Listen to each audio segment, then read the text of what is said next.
I didn't really think it through, and this part of the mold was a mistake. It really needs to include the full bottom of the frog, not just half of the hands.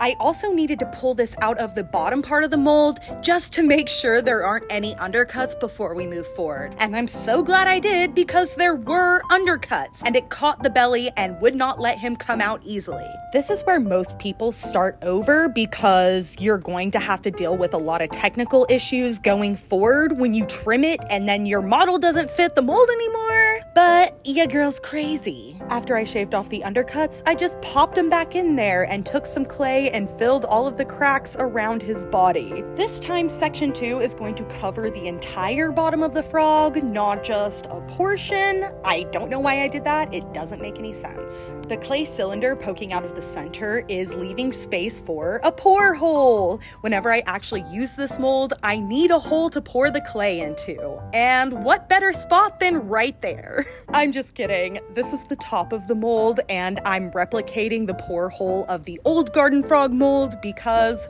I want this thing to work. Now I'm cleaning up the connection points where we will be pouring the next part of the plaster, and I'm adding some more keyholes. I don't want my mold pieces sliding around while I'm trying to cast. Gotta set the coddle boards up for hopefully the last time and make them nice and snug.